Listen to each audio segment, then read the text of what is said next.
takeoff. Report to Brasilia departing in sight.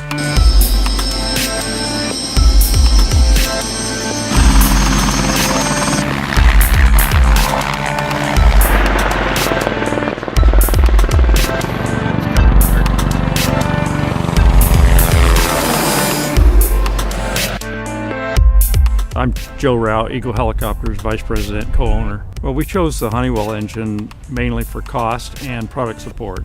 We're familiar with that engine. We've been operating it since 1979. That was a key factor. We have had the AS350B2 with the Turbomeca engine. We felt that the cost difference, as much as 20% reduction in operating cost, and with the fuel savings, made sense for us to go with the Honeywell.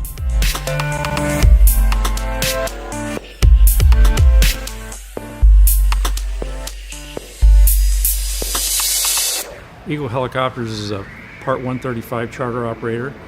We focus mainly on the utility market, namely firefighting, utility work with the utility companies, power line patrol, some construction, maintenance and repair, and then we also move core drills for the mining and exploration companies. We generally fly in the 6,000 to 8,000 foot elevations.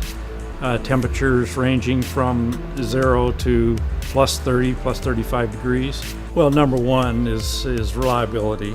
If we can keep the engine in the airframe, that's better for us cost effectively and just the logistics of maintaining the engine. The other is cost of operation, of course.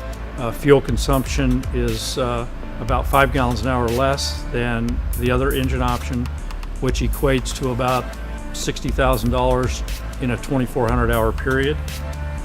The fact that you can do deep maintenance in the field enables us to keep from sending the engine off to have deep maintenance completed. So it's a very maintainable engine in the field. This coupled with the added performance, or the fact that this aircraft operates at ease at V2 parameters. So when you take all those things into account, it makes it obvious to select the Honeywell engine for this airframe.